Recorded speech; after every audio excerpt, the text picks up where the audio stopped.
This is the Sunday edition of the 217 Recovery Podcast. Tonight's episode was carefully selected by Marney. Could be little, could be big.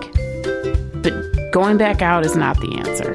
Sit back, relax, or do whatever it is you do, and enjoy Marney's Sunday night replay. It might be childish, sure, but that's kind of what drugs do, you know.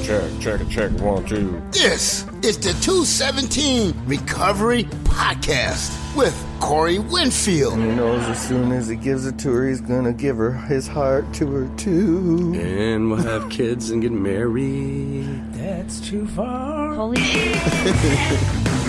It's never too far. On a cold, wintry day, fall day, could be winter, from the studio of the apartment of the place where we live. This is the 217 Recovery Podcast. I am Corey Winfield, and as soon as I did the creepy open, the studio lights started malfunctioning. Mm-hmm.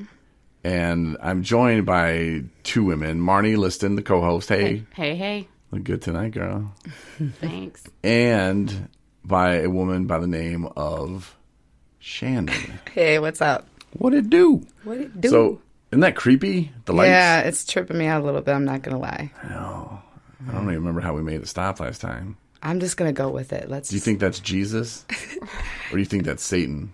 I don't think it's Satan. It's definitely somebody. But I'm a child of God, so. I was going to say, how is your relationship with God? It's good? Steady, baby. Okay, because Jesus is a big fan of mine. Yeah. And he's, see, talking about Jesus and it just sure? starts right back Oh up. my God, seriously. All right, so we got there you go. We're good to go. the Halloween, because I turned everything like orange, because like Halloween, you know, if you notice when you walked in the house, the lights in the living room and the lights in the office, everything's orange. I like it. Well, before we get into your story, before we talk to you, though, I do have to bring a couple things. First of all, Marney, you cracked me up the other day. Like, the look on your face was the oh shit that I haven't seen in a long time on somebody's face. And I'm talking about, and I hate to keep doing this, peckerhead. Oh, yeah. Talking about peckerhead. And peckerhead, what it means, I guess it's like an electrical term or something too, but it means like angry person or opposed to things. People are just angry. Yeah. And a lot of people think it means like the sexual organ part, which those people are just a little... Yeah, that's not really what I think. Pull it together, people. Yeah, it's... You know, it's just an angry person. So I had this blog the other day that I titled Peckerhead. And I was talking about how people talk about you and this and that. And you just have to kind of bring it in to like realize like, you know, I don't have to react to any of that. And I can just keep on focusing on what I'm doing.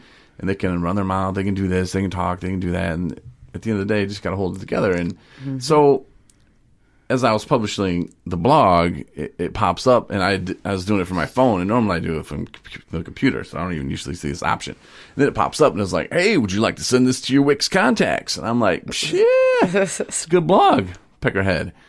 And so I'm like, why not? And as soon as I hit send, I get an email. And I'm like, oh, that's from me. I thought that was going out to just the people that had subscribed to our Wix website. There's so many different ways, and I get confused. My mom has a hard time with it. She's like, wait, the website or the thing, the app, the real app? Many different ways, yeah. So I'm like, huh. The next thing I know, Marney's like, honey, you sent that out to everybody at work. I was like, but this that moment of, oh shit, like on her face, you know, and I was like, I just started like, yeah, that's a good blog. And she's like, honey, it says Peckerhead. And I was like, yeah, that's a good blog. You know, it's about angry people and what you do to combat that. And just the look on her face was so funny. And then I started laughing, and I think that pissed her off even more. She's like, it's not funny. Yeah. She's like, everybody at work. I'm like, no, it's just people that I've emailed, which It's Sherry, like every boss you have and so Sherry supervisor. from Score in Petoskey emails me. She's like, did you send me a post about Peckerhead? And I was like, yeah, they smell angry people, blah, blah. She's like, she just wanted to tell me it's an electrical term. And she's like, okay, I just want to make sure I wasn't clicking on something, you know, because I don't want spam or I don't want to get a virus. And I was like, I don't know, you won't get that. I've never heard the electrical term. That is new to me. Yeah, I don't know. Either always way, I known- just don't care for the word. I don't know. There's something about it, especially now. It's definitely an insult, that's for sure. Well, I'm looking at it and I'm thinking, like, this is not funny. I mean, regardless, I hadn't even read it yet. But blog anyway, wasn't meant to be and funny. he's laughing, and It I was said, straight into the point. I enjoyed it. I Thank read you. it. Yeah, Thank you. straight And into I the said, point. this isn't funny. He's like, I don't think it's funny while he's laughing.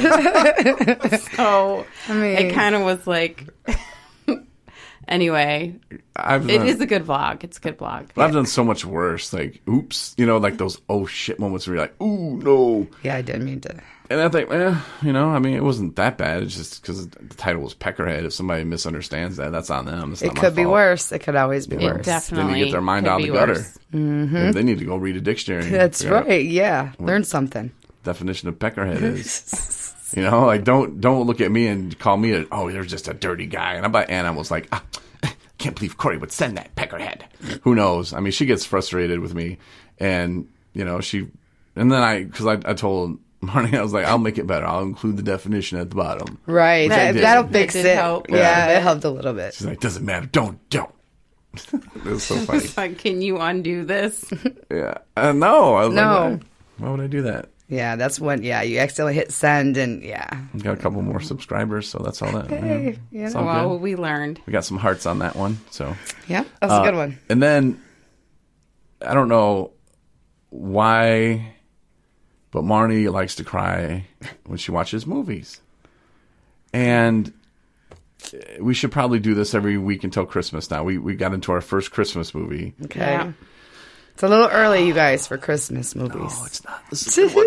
Okay. And this is on my top 5 list. It might have been number 1. It's up there, and it pulls at my heartstrings. It's The Family Stone. Have you ever seen that? I have not seen that one. Ton of people in it. Luke Wilson, Clara Danes, McDermott dude, Okay. Craig Okay. T. Nelson, Okay. Diane Keaton. Anyway, tons of people in it. Yeah. It's a good movie, Good actors. but it's so sad, and it chokes me up every time. Yeah. So this is from a woman who cries after Pulp Fiction or Reservoir Dogs. I can't talk. I cry at the commercials on TV for the animals, In the Arms of the Angel and all that. Yeah. But she cries after war movies, like murder I do. movies. She's I like cry in cries like movies. I'm a crier. like the Joker. She's crying at the end. I can't believe it. Well, because there was that one thing. Yeah. So it here's this happens. movie. I'm like holding them back, making noises like that, and Yeah. she's over there just vaping. Standing strong. Standing strong. Yep. And so I'm like, seriously, it's like waterworks going off, and this is like the 100th time I've seen the movie. I'm just like, oh my god, It's not even that sad. It's not. I did cry in it though.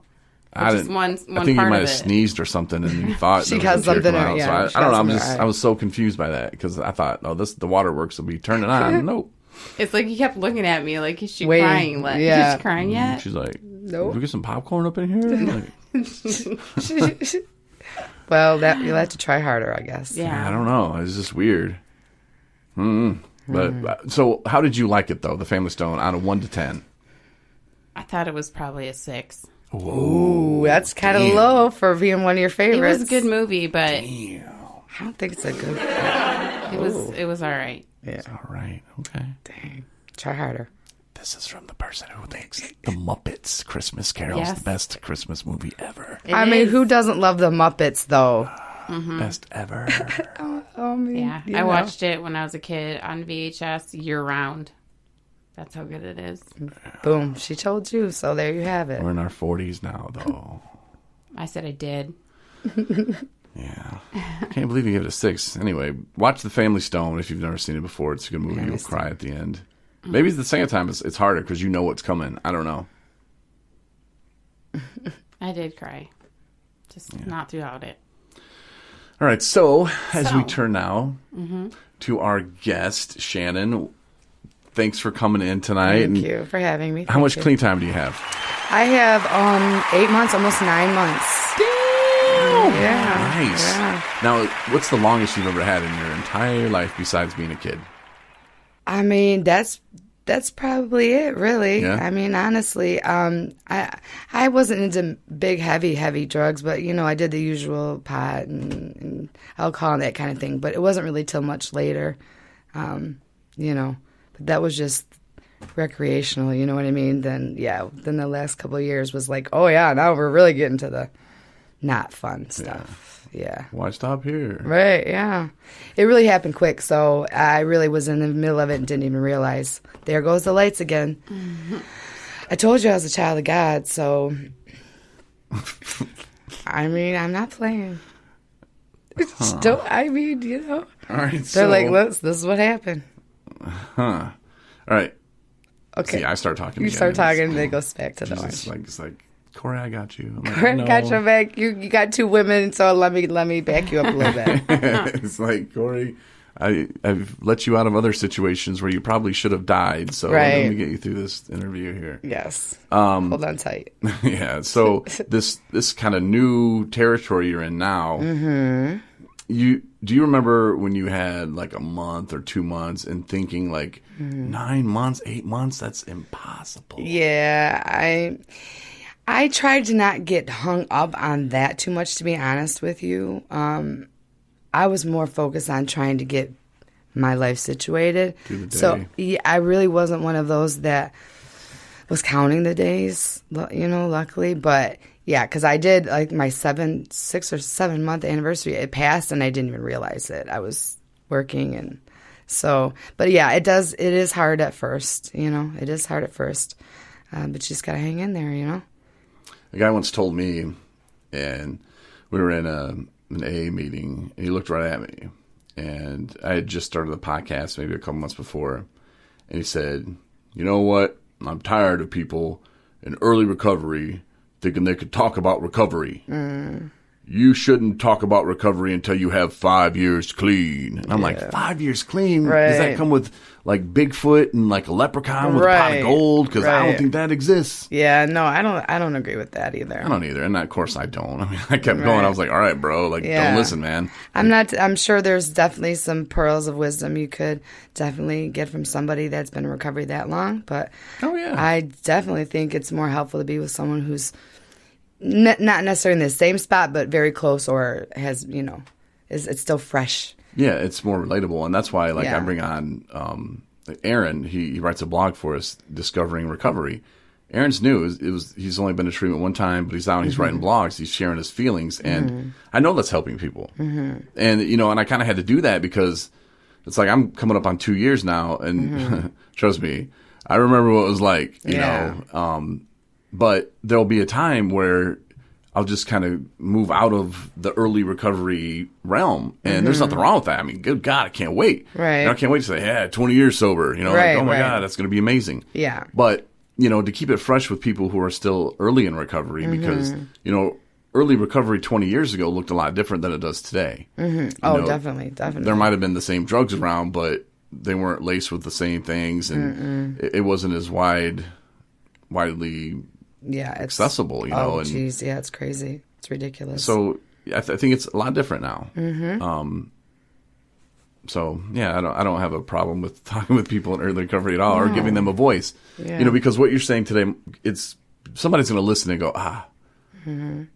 that's amazing. Like she made it out of Corey's studio alive. The right, devil didn't kill her with the lights. That's amazing. Right. For me though, it was like, yes, I, had used drugs and dabbled drugs from the time I was 17. But I didn't really, I didn't really lose everything and, really realize that, I have a problem until I was right in the middle of it and I had lost, everything pretty much. And so going into treatment, it was the first time I've ever been in treatment, and then the steps afterwards, transitional housing, that was the first, and hopefully, my plan, only one and only time that I'm going to go through this, but still having the, to being cognizant of, yes, I am still in early recovery, and things do pop up as strong as you can be and as determined, which I'm probably one of the most strongest determined women are out there right now. I'm not. I will accept nothing less than what I'm, striving for. But even me, I still have my moments and my, little issues like everybody else does. I'm not the queen of sobriety. You know what I mean? But right. you know. But I try, you know, and I try to help people. So that's kind of why I wanted to come here, because I do think it is important, you know. It could happen. What happened to me could happen to anybody. To just be living your life and thinking everything, you know, you're making it. It's not that big of a deal. Next thing you know, boom, everything is gone. Like, this happens, you know. So then what do you do with it from that point?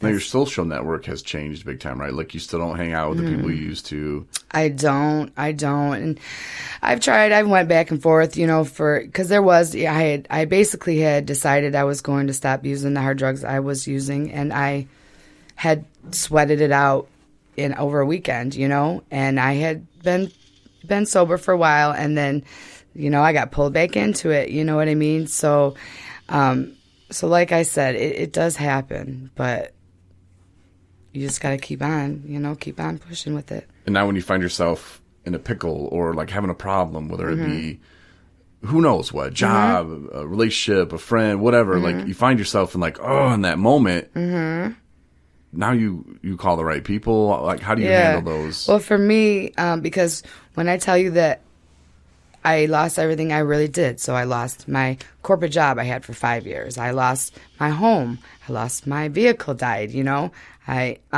So then basically my comeback, you know, had to be pretty big, right? At least so basically the night before I was getting my car, that was my, you know, second goal: get a job, get a car, get a place. I had a situation, you know, and I was in Detroit. I was in a hotel room.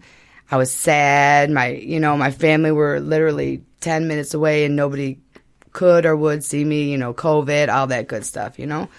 I didn't think about it at the time when I was in that situation. I didn't think, okay, Shannon, you need to, you know, do A, B, and C, and D because you're feeling like this. I didn't have a, you know, conscious plan. It was just reach out to, you know, somebody that I cared about, that I love, you know, has known me forever, 44 years. That's right. I just said it. 44 years. Dang, you're the oldest one in this room. I am, and whatever, and I'm the cutest too. So, sorry, Mark, except for Marney, me and Marney. Sorry, but that was a quick walk back. Yeah. Hey, listen, us girls got to stick together, right? Okay, but nonetheless, so yes, I did that. I did that, reaching out, and I actually had reached out to her, and then I had reached out to someone else who was in recovery, who didn't give me the best advice. To be honest with you, they were like, well, go ahead and do it. And if you do it, I'm not going to judge you, but don't do it. Like, no, that's not what you know, when someone's fighting, basically, you know, it's like light and dark or good and evil, or, you know, like literally the next day I was getting my car, you know, getting a car, and I hadn't had a car in a year. So to give up even because I was sad, you know what I mean? I was in my head, I'm in a bad spot, and to have someone say, well, if you're going to do it, you know what I mean? I won't, that's not what you know, nope, I don't want to keep talking to you, you know? So I did that, and I actually, I was really vocal about what I was going through. There was a gentleman outside of my hotel room that had drugs. He was trying to, you know, talk to me. I tried to hide in my room about it, and my friend and her husband advocated for me. They basically, even though I was like, I'm a grown adult, I don't need anybody, you know, I was hiding in my room because smoking a cigarette, because I didn't want to even see this guy. I was really trying hard, even though I was so sad, you know, and so down and fighting it so bad, you know. And she's telling me, like, hang on, Shannon, you know, you're getting this car tomorrow, everything, you've been, you know, working so hard. And I'm like, yeah, okay. And her husband basically called the hotel. I mean, you know, I'm from Detroit, and I know some people, you know, and they basically, he tried to get the gentleman on the phone, because I said, this is where he's at. He's right 2 rooms down from me, this, you know, and he wasn't able to get him on the phone, but he called the hotel and he had me moved. They had me moved in the middle of the night. He said, she's a tiny little thing, you know, blonde hair. You can't miss her. She said, I know who she is. Well, get her moved, or else I'm going to, you know, make a trip. You know, we have to keep her safe. And that's what they did. They advocated. And the next morning I got up, I went to get coffee and walk out across the street, and that man was outside of that room just waiting for me, you know? I just kept it moving. So I am not without those moments, just like everybody else in recovery. But my will is just, it's just stronger, I guess, at this time, you know? That seems like a very critical point, though, in your recovery. So critical. Like, I was literally, I mean, not to be dramatic, but I was saying, it's however you want to say it. You could say good and evil, light and dark, you know, happy, sad, what you could, all of those. I was literally at that moment fighting, because, yes, here is one of the second goal that I, needed to check off my list 3 weeks early, and I can just hang on a little bit longer, or because I'm sad and it was 4th of July, family holiday. I was by myself in a hotel room in Detroit. But I made it through, so I got my car, Isn't that crazy that, like, one different decision could have just completely... Yeah. You wouldn't be here right now. I know, I wouldn't be. I remember that. Yeah. I remember that time. Yeah, I drove back and called her. I talked to her for I don't even know, like an hour. Like, oh my God. Get back here. Get back here. I'm proud yeah. of you. Get back here. Yeah. I really, honestly, I mean, I obviously being in recovery, you can't ever say that stuff doesn't cross your mind. It does. But my will, my desire for what I want to achieve is so much stronger that I'll endure that to keep pushing, you know what I mean? But if not, if I'm struggling, you do what you're supposed to, tell somebody so they can talk to you, advocate for you, come up with a plan, which is what they did, they went behind my back, even though, you know what I mean? I'm like, I'm a grown adult, man. I'm from Detroit. I can do anywhere, go anywhere, and I've been around this country. I can walk around anywhere, but they were looking out for me, which was cool, And you were vulnerable, not only I was so vulnerable, but more emotionally and mentally. Yep. So shout out to them, Kevin and Kelly. What's up? Yeah. Yeah.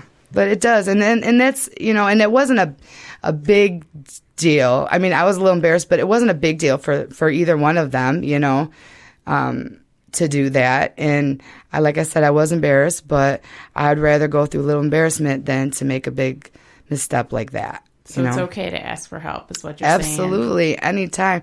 It's better to ask for help. Then there's a little bit of a cushion, you know what I mean, if you are struggling, There's nothing wrong with saying, hey, I don't feel right now. I feel like I want to do this, whatever it is. I want to have a drink, whatever it is.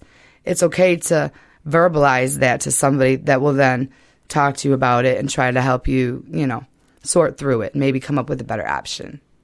And I bet you both have done this at one time. Like when people come up and ask you, hey, how's it going? Mm-hmm. Oh, it's fine. It's great. And really, it's horrible. But have you ever just fired right back off with, well, you got a minute? Because if you ask me a question, I'll give you the answer. Yeah. Anybody that knows me will tell you that I'm definitely really straightforward and honest. And there's been times where it's like, you want to know? Because I will tell you. But also the same thing with other people, Sometimes I might try to egg a little bit out of them, you know what I mean, just to get them to say what's going on. Because if I'm telling them they're having a bad day, it works both ways. Yeah, you're really good with that. Yeah, I try. You're really good. Shannon, just congratulations, is now moving out of transitional housing. Woo, woo. Yes, I am. Yeah. Headed to North Carolina. Yeah. And so excited. She's had this plan for how long now? I've had it since January is when I first started, but March is when I was in treatment beginning of April. So March, beginning of April, I come out of treatment, and I had in treatment the whole time. I said, I'm doing this treatment, and I'm going to go tea house. Then I'm going back to North Carolina. I will be in North Carolina before it snows. And aww. I know, I love North Carolina. And she tells me she's going to make a list. I said, I want to see it. Mm-hmm. And that was however many months ago. Yeah, it was basically my goals when I had gotten out of treatment and then went to the tea house. I was there maybe a week or so trying to get adjusted. Now, I've never been to I'm a good girl, so I've never been caught anyway. So I've not been to jail or any kind of incarceration. No, I know. It's shocking, right? Yeah. I know, right? Like I said, I haven't been caught. But the thing is so it was an adjustment when I got out of treatment, because I wasn't locked down in treatment, but you know what I mean? I had never had any type of restrictions like that on me. So it just took a week or two to kind of adjust. And then, I started with goals, and I showed Marney, and they were simple. They were like, my cell phone had broke. It was like, get a cell phone immediately. And so that was, okay, so then, and I had get a job by the end of May. Then I had get a car by the end of July, and I also had the money. I was trying to figure, and I wasn't shooting like high, being unrealistic. You know, I'm like, okay, I need a car, maybe get a job to have a paycheck and go get buy here, pay here or something. You know what I mean? Put $1,000. I didn't care. Like, however I needed to do it, I was going to do it. You know, I wanted the car by the end of July, and I wanted to move back to North Carolina by the end of October. So, yeah. Feels good, doesn't it? It feels so good. Scary. I'm a little scared, but like excited, scared. Yeah, that's good. Yeah. Yeah. So, and that's what I did. And each goal I achieved early, like weeks early, which was cool. Yeah, because you had a job on there, and it was like 2 days later you had a job. Yep. Mm-hmm. Yep. And Very attainable and very smart how you created them. So measurable. good for you. Yep. Just like you're supposed to. And realistic. Realistic. But I definitely worked my butt off this summer for sure. Took advantage of living in a tea house and being able to save up some money. And I'm telling you, I worked in a motel. I detailed cars. I did people's laundry. And then I got a job as a nanny, and I worked for 70 hours a week, July, August, and September. So, yeah. Nice. Yeah, right?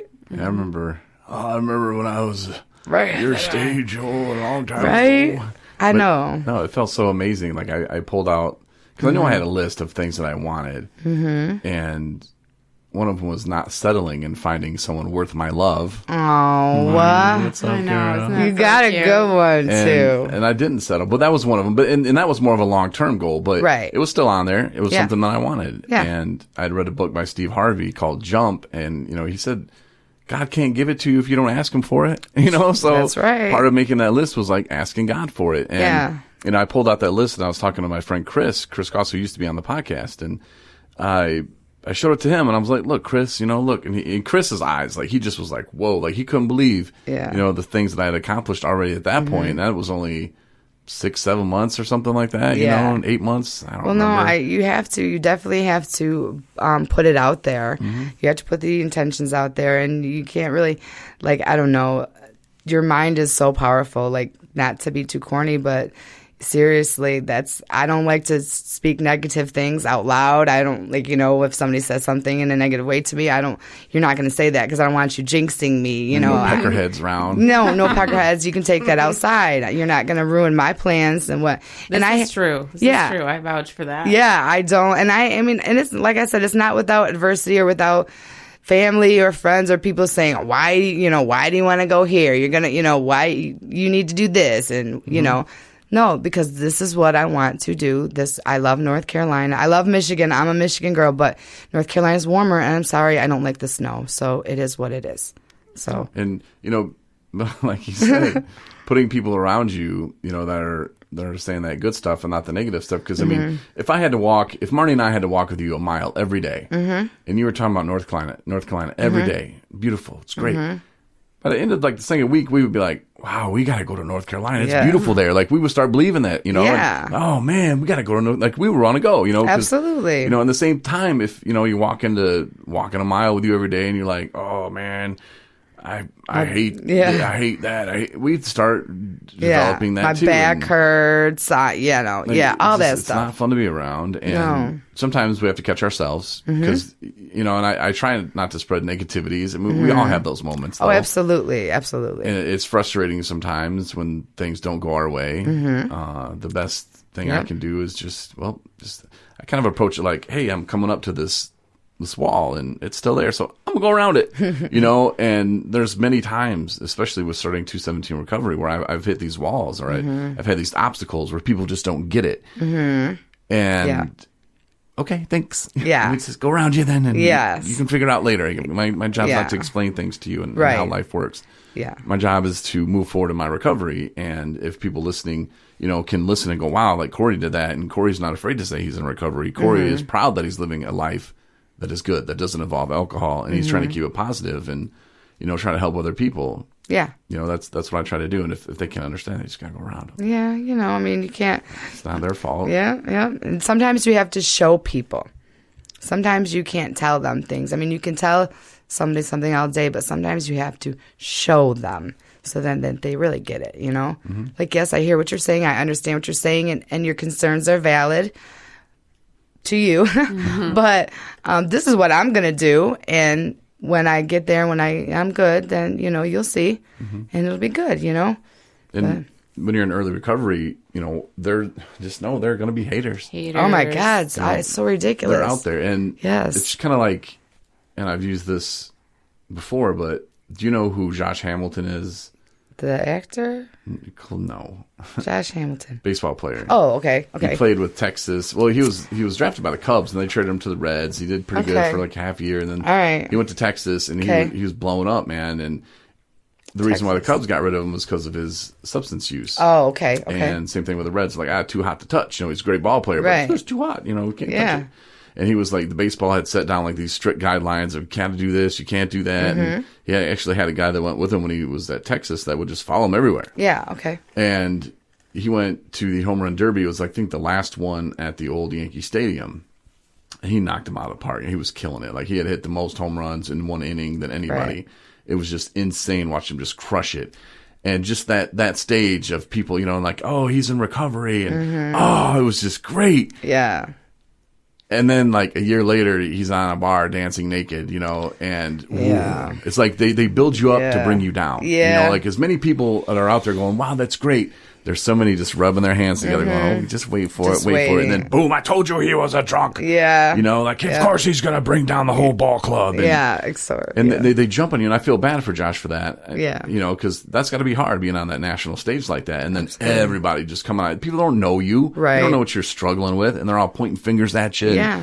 Making fun of you, putting memes human. together. Yeah, and, absolutely. That's got to be very embarrassing. But some people say, yeah, but he's a professional athlete. He deserves that. Yeah. Well, I don't know if he deserves that, because a minute ago you were praising him about how great he was and his overcoming the things. And it's not done. It's a lifelong process. Oh, absolutely. We know that. We're in recovery. Yes, absolutely. Just one drink for us, and I think it would be over, but anyway, back to that though. The haters, when you're in early recovery, they're going to be out there, but you got to push through that. And like you said, say you're going to do something, you got to show them that you're doing it. And it doesn't matter how crazy it is, whether, hey, I just want to have I want a job, I want a car, I want, I'm going to be back in North Carolina by October. Those are obtainable goals. Marney, yours was to hook up with Corey Winfield. Oh my Be gosh. engaged to Corey Winfield, to live with Corey Winfield.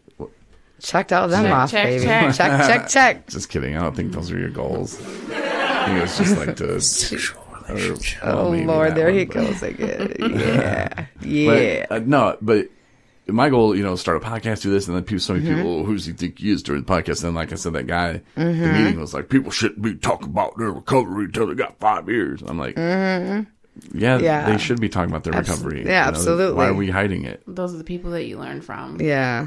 Yeah, and it is different degrees too. I mean, I honestly at first I wasn't shouting it from the rooftops like, "Oh, I'm in recovery." It's something that and then I did start after a while. I would bring it up, and I've had people look down on me for it, and I'm like, "Oh, I haven't drank or did drugs in 8 months. I guess that's a bad thing. No, that's not a bad thing. No. Like, what's wrong with you? You know what I mean? But for me, it was more just learning, because anybody that's in recovery, I mean, it goes deep. It goes so far back, so there is so much to learn about it. And that's kind of what I really appreciated and got. It's like finally digging into some of the issues and learning about it, so that we don't repeat these things don't get passed on to our children or other, family members. Or at least we know how to treat it when we can help. When they come to us, we're not like, "Oh, you dirty bastard!" Right. I saw somebody like you in a movie once. Yeah, exactly. Scum of the earth. Yeah. exactly. You're the devil. No.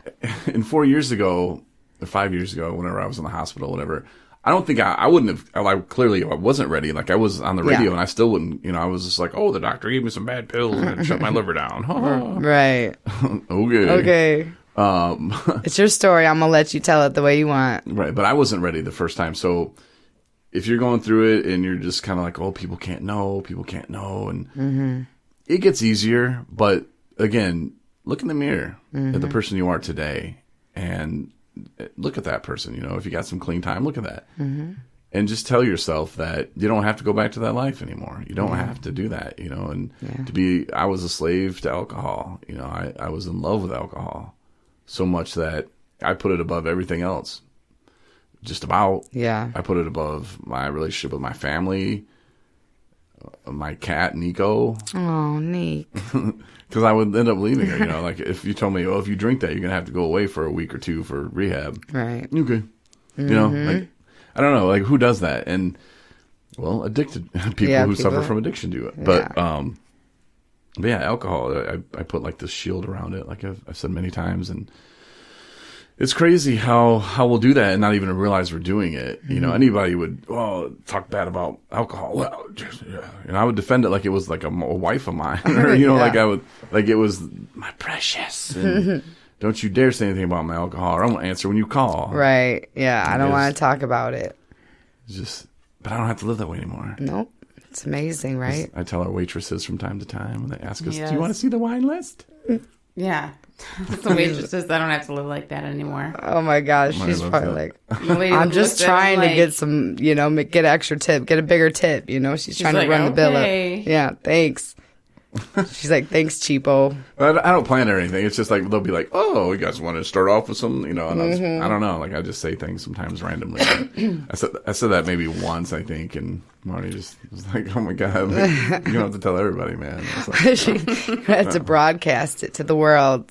It was just a funny situation of how she responded to it. You could have just said, it's fine. It was just how she looked at us. Yeah. She's like, whoa, okay. Like, all right, he doesn't have to live like that, and I'll put this away. Right. Let me get this out of the way. I don't want this wine bottle in his face anymore. Right. God knows what I'll do. We left, and she was probably like, I really hope they didn't go to the liquor store. Right. They probably I hope stopped. I didn't cause a relapse. Oh, no. Trigger. Trigger alert. Yeah. So, Marney, since you hosted a podcast for the first time last week after losing to me in fantasy football really badly, do you want to do any more hosting skills tonight? Oh, hosting skills, Is there some stuff that you would like to talk No, to? I mean, I'm glad we had an opportunity to have Shannon on. She's been on me for a while. I mean, yeah. But she's a very avid listener and keeps up with everything. And, I was quite determined about making a appearance on your show, Corey. Nice. Yeah, I really wanted to come say hi. No, but I knew she'd have a lot of good things to say. She's one of the women that I've seen grow a lot, since I met you. And like you mentioned, you were in treatment. We met when you were in treatment. Mm-hmm. And we didn't have really that much of an opportunity to get to know each other that well while I was there because of my shift. She worked nights, and I was sleeping at night. I'm not trying to be awake. Yeah. But there were several opportunities that we kind of touched base, and that's kind of where I talked a little to you about transitional housing, what it was, and the opportunity that was available. And you picked it up and ran with it. I mean, I just kind of like dropped a hint about it and talked a little bit about what it was, and it seemed like it was something that fit for you. And next thing I know, I ran into her on the other side of the whole thing. Yeah, and it was pretty cool. And yeah, she's done everything she said she was going to do with her goals and so on. Yeah.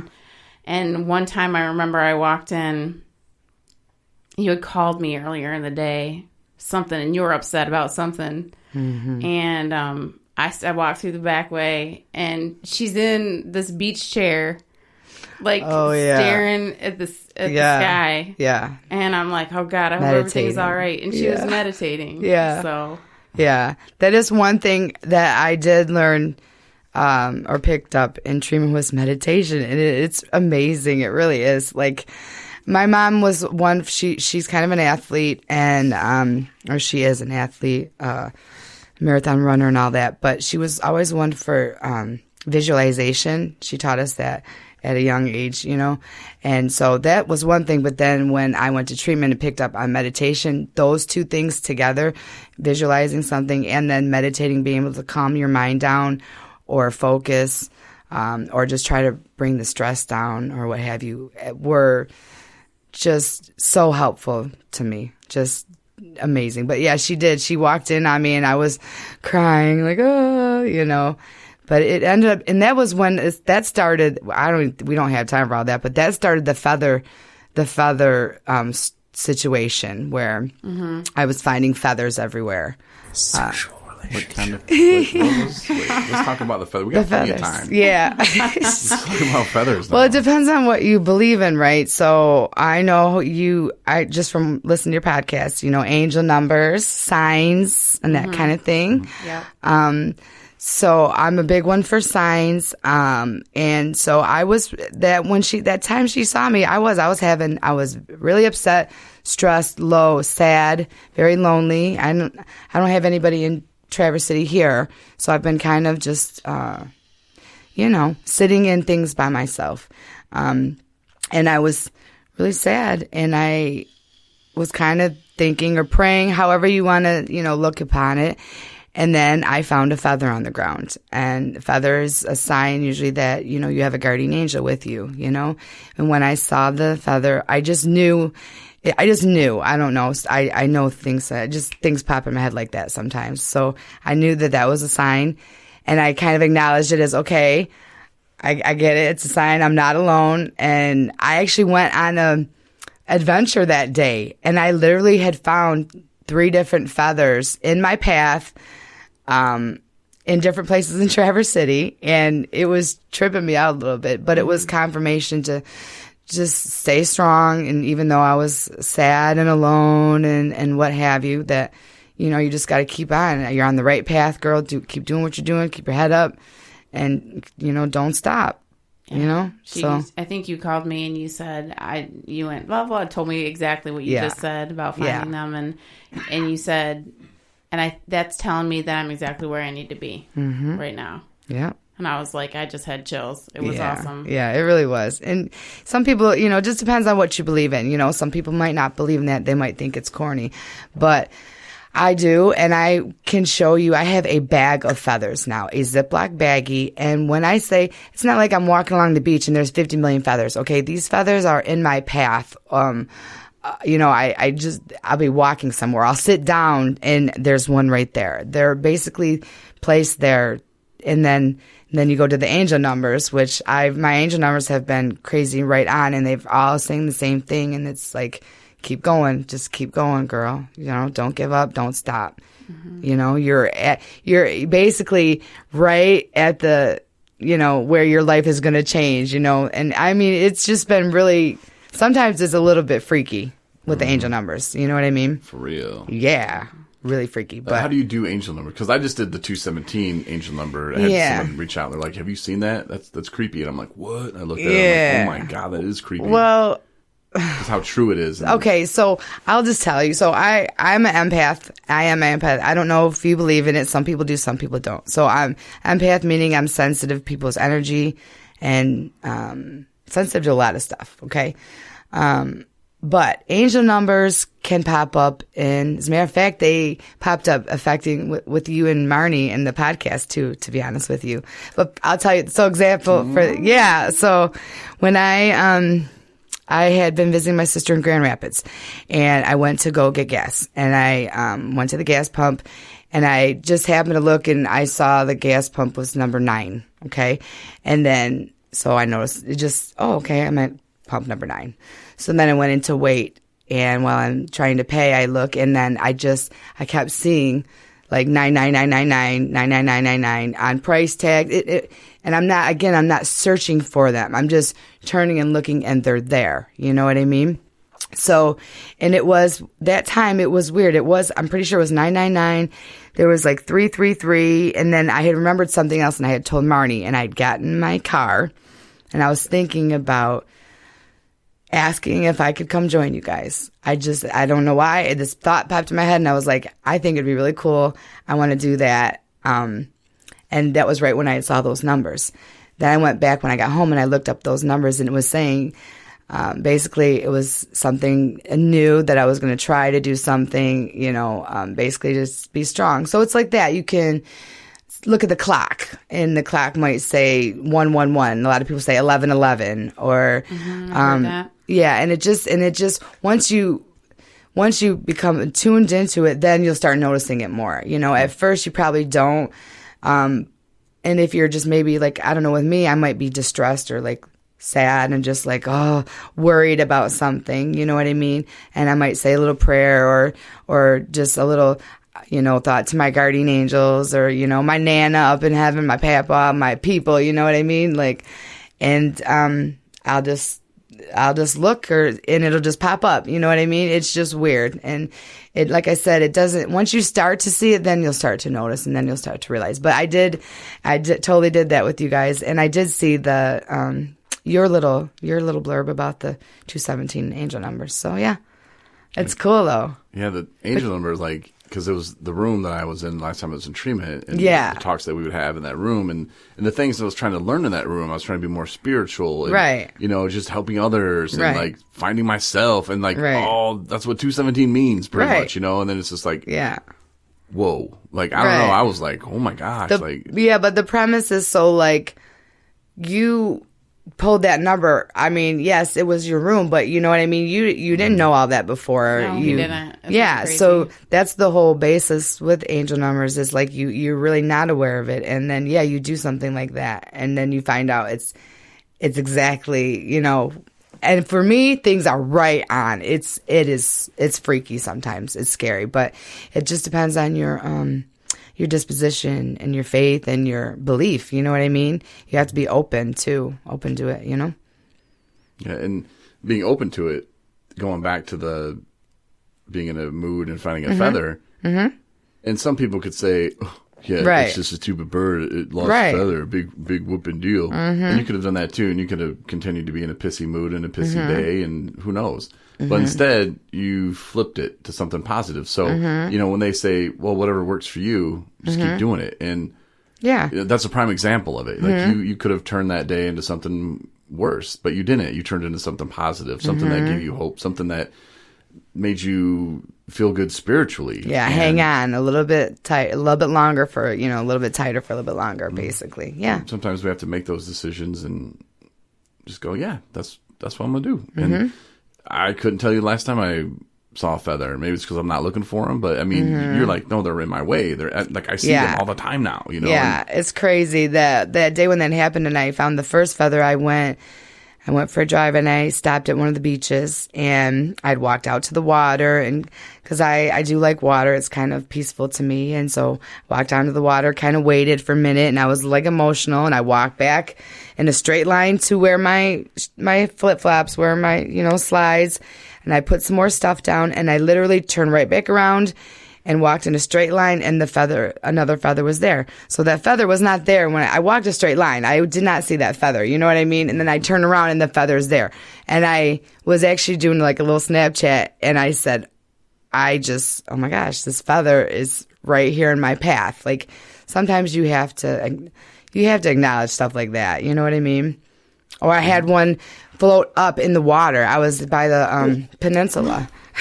Oh, God. Huge peas in the water. Listen, I wasn't in the water, but when I'm standing there and I see a feather floating in, this big, beautiful body of water, and it comes right up to my feet. It washes up to my feet.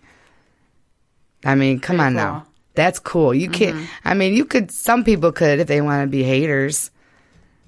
I mean, I have my haters too, but I know that was for me. Corey's hating on the water. No, I was. That water's beautiful, Corey. You should not hate on that water. I'm not hating on that. I'm going to show you a picture of my nephew who found a feather. Okay. And what lake was that, babe? Was it Higgins Lake? Okay, so he finds this feather in Higgins Lake, and for some weird reason, he decides to put it in his mouth. Oh yeah, see, no, that's not what we do. And start. Yeah, no. Eating it. No, we don't do that with feathers. That I have a whole that I video have a of problem it. with. Yeah, that. But you have a whole There video. is holding it. Oh, yeah. Thumbs up. And then I was like, you know how much pee is on that? And then he just like took it out of his mouth. And Yeah. like, yeah, that's probably not a good idea. Yeah, I do pick them up, but I definitely don't handle them a lot. You know what I mean? Because I kind of agree with you on that. But listen, if, you know, my guardian angel or somebody wants me to have a sign, then I'm going to hang on to it. You know? there you go. I'd rather believe than not. Yeah. Hell yeah. I mean, what's so bad about thinking that you got somebody to watch your back and they're giving you a sign to say, I got your back, girl. Keep your head up and keep pushing. There's nothing wrong with that. You know? Yeah. And some people, I mean, there might be. There's on lights again. I don't know, that's just the computer going Oh, off. that was a You computer. don't touch Okay. it. See, now I'm all weirded out. But Sign. yeah, it's a sign. But, you know, I don't really concern myself too much with people hating on what I believe in. It's not my concern. Yeah. Another thing I wanted to bring up is, so during your time in transitional, and because you've brought it up to me like throughout the times you were staying there, is obviously you're there with other women, several other women, some coming, some going. Like your experience overall, you know, because you've seen people fall. And you've had to be around that. And you've seen people that have kind of done the same thing as you. You know, they've had a plan and they've, you know, not fewer than more, but you know, how did, like, that whole experience, like, how did you? I feel like that transition housing, it's what you make of it. And really, there's so many benefits and resources that are available to someone that is in transitional housing. That's a shame that they don't take advantage that when they could. Whether it's counseling or, you know, group counseling or just going to the meetings or having someone to bounce your things off of, helping you to have somewhere safe to stay and then be able to get a job and I mean, it's definitely a one of a kind opportunity that people should definitely take more advantage of, you know, that they. Because you created some pretty strong relationships with some of the girls that, I mean, did you feel like you were kind of like a rock for them or like vice versa? I mean, in some cases, some depends. days. Yeah, it depends on the situation. And again, it's something that I really tried to, especially lately, because there's been pretty crazy there lately. And it's like you have to be, you know, conscious of your recovery, and you don't want to get too pulled in too deep where it's affecting you in a negative way. But you definitely can be there for other people and share stories and try to encourage them. Sometimes just seeing somebody else go through something and get through it can help. But definitely it's not easy. It's tough, you know, all different walks of life, all different types of issues. And you have to, you know, realize that, and you have to be willing to accept other people, you know, and try to make the best of it. And like I said, take advantage of it. Why would you not take advantage of all these resources that can help you get on your feet?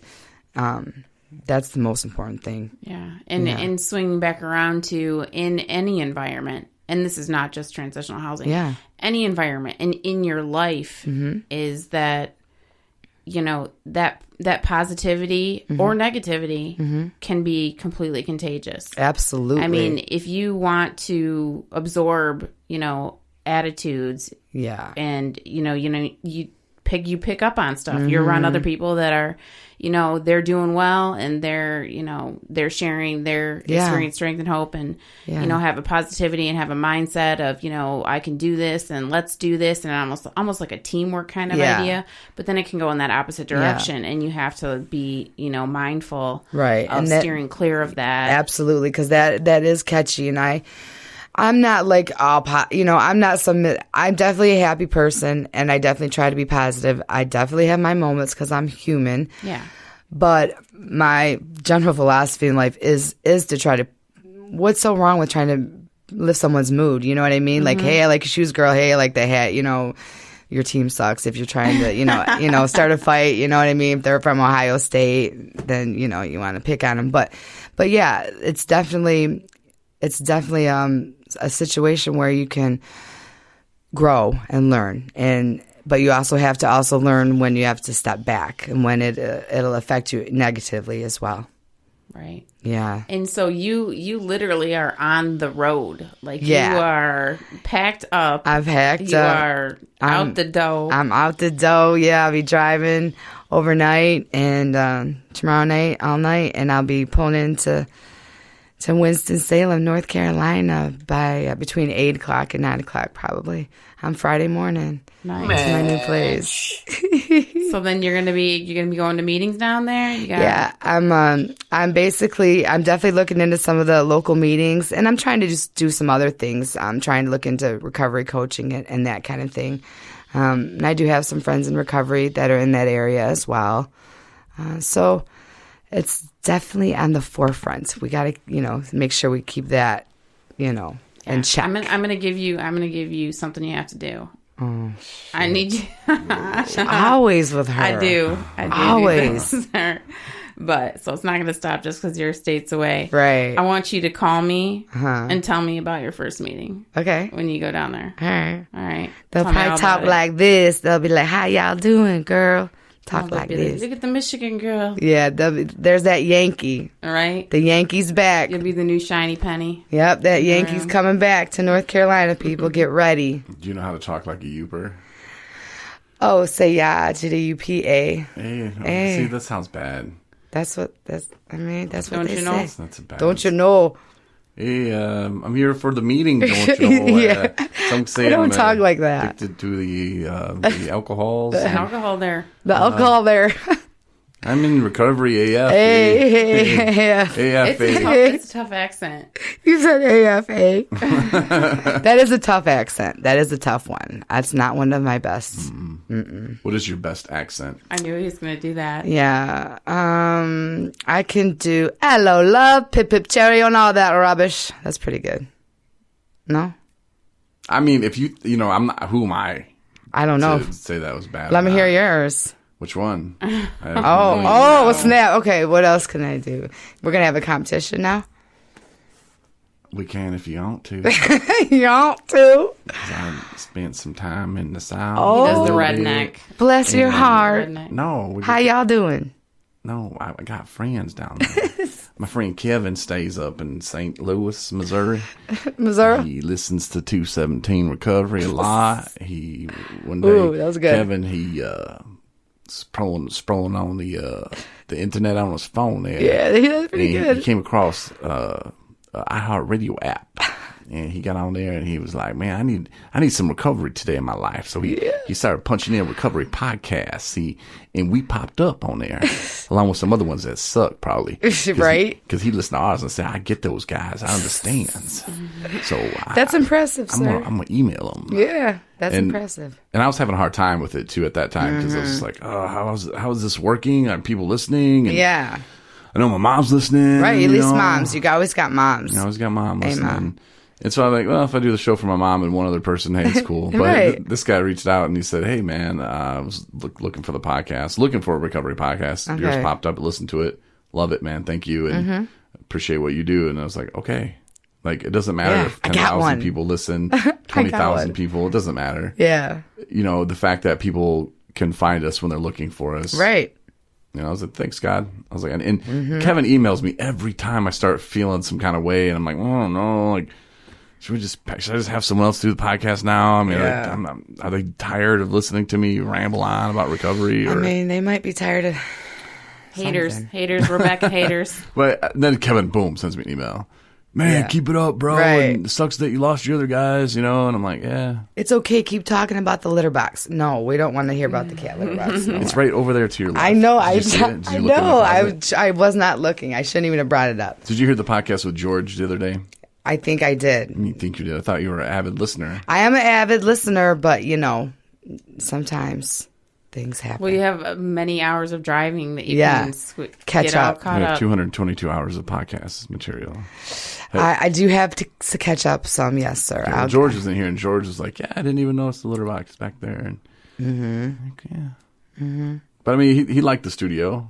It's nice. You know, I didn't have it Halloweened out for him. Well, thank you for doing that for me. I appreciate that. Yeah. I feel special. But he was like, yeah, man, I like your studio a lot. And I used to tell, like, when I was sitting on the couch and we had one microphone and I had to pass it back and forth between the guys, you know, and them were the days. I said, I'm going to have my studio. I'm going to have a studio one day and it's going to be badass. Yeah. And I mean, it's not like down in like a radio station or not, but I mean, it's pretty dope though. It's pretty dope. Yeah, it's all right. I mean, I'm impressed.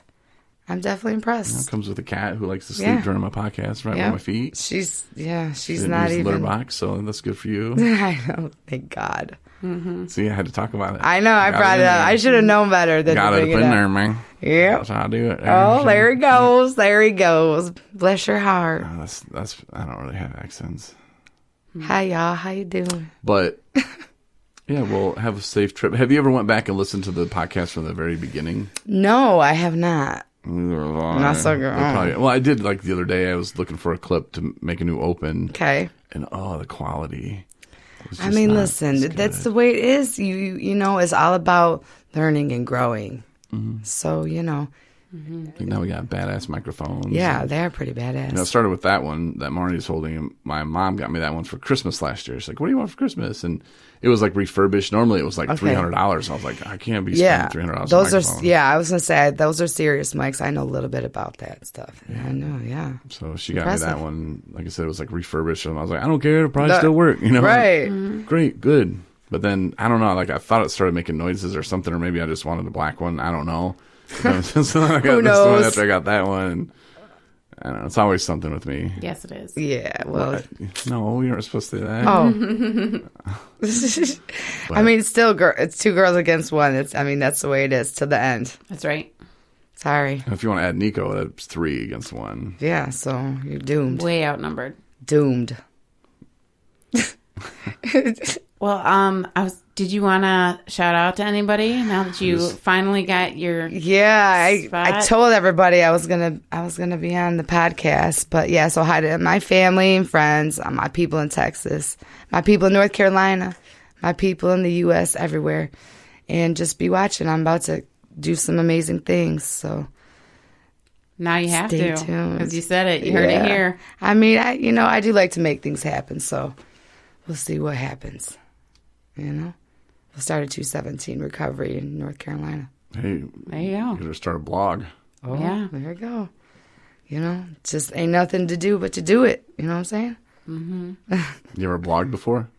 I can write, yeah. I'm a good writer. Yeah. Listen, I can do anything I put my mind to. So that's, It's good attitude. yeah.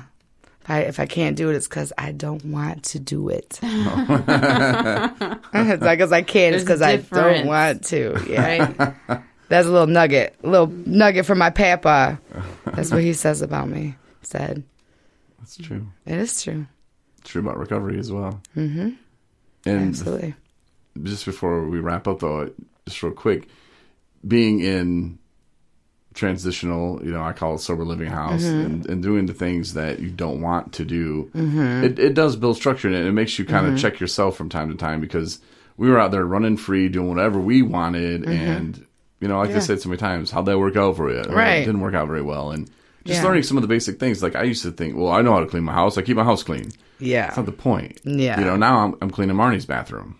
I mean, I clean her shower, and I love it. Yeah. And she just told me today, she's like, oh, that no one's ever did that, and it's just something little like that. For me, it takes 4 minutes, 5 minutes, not even that big a deal. Yeah. But it makes her feel like she's appreciated, and just learning little things like that. And I'm not doing that because I want to look good for Marnie. I want to do it for her, like it's not like I'm wanting anything on the other end of it. Right. Even though if well, Oh, here. but yeah, that's not what I'm always. doing. I'm doing it just because I want to. Yeah. And- yeah. Help each other out, make coffee for each other, that kind of thing. Yeah. And just them little things that you kind of learn in sober living. And that's one thing.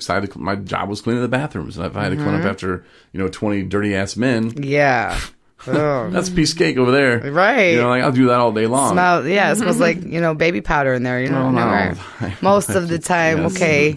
unless Nico, has an accident, I'm sure. But no, but and I would get mad about certain things too. Oh, you can't have candles, or someone was allergic to fragrance. You know what I mean? And it's like, and I would be upset, and it's like, well, when you get your own place, then you can do what you want. So you then stay focused on what you got to do, and once you get there, then you can.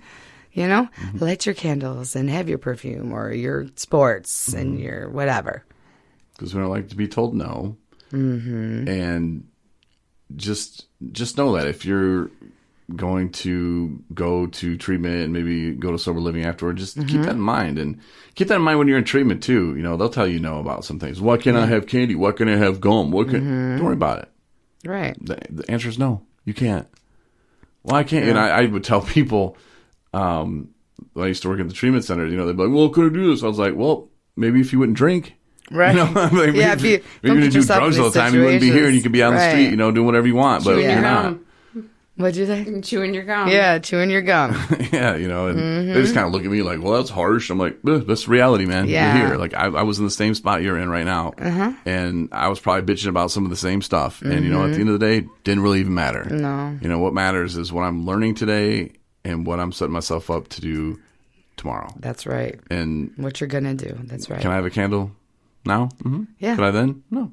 Mm-hmm. And like you said, just get your stuff together. Yeah. And that's what it's for. It's not forever. It might seem like 6 months. Oh my God. It flies by. So quick. And trust me, from the moment you step into a sober living house, you start doing your stuff right. 6 months later, you are going to be a completely different person. Absolutely. You're going to respect more people, and you're just going to have a different sense of what's important and what's not, and what things you're going to challenge. And when you learn to accept challenge, like, okay, that's the way it is. And how much easier is life when you learn to do that?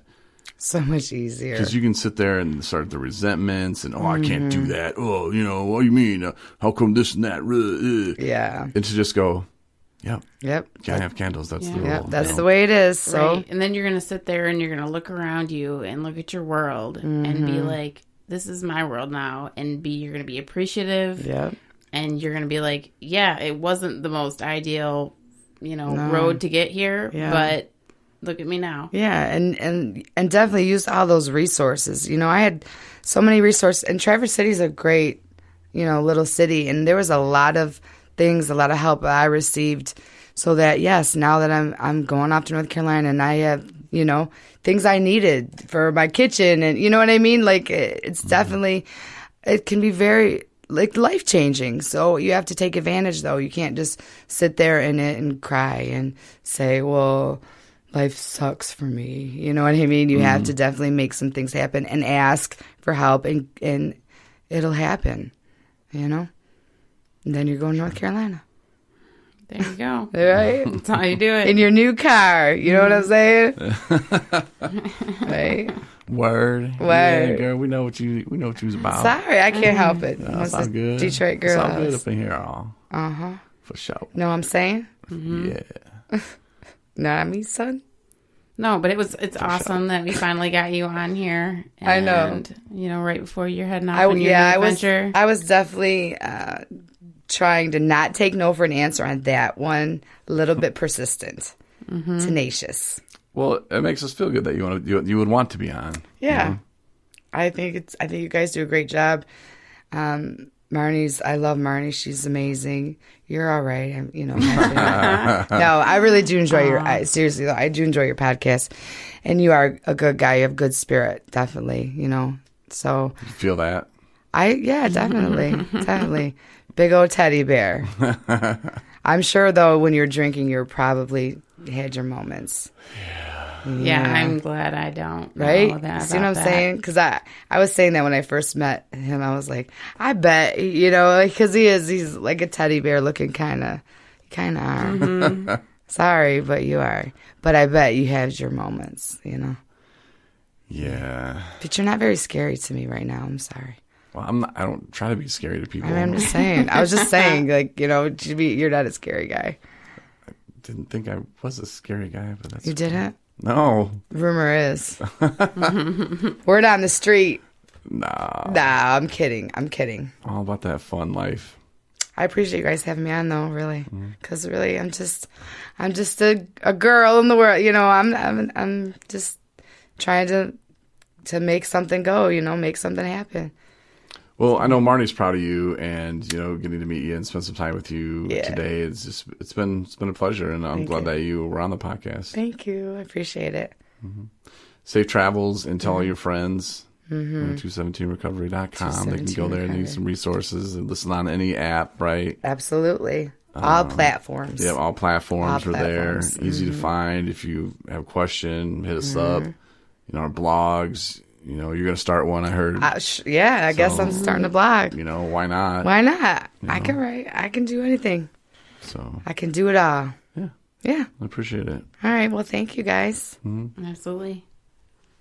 Take care. Thanks. Bye. Night. Thanks for listening to the 217 Recovery Podcast. For more episodes plus bonus features, download the 217 Recovery app.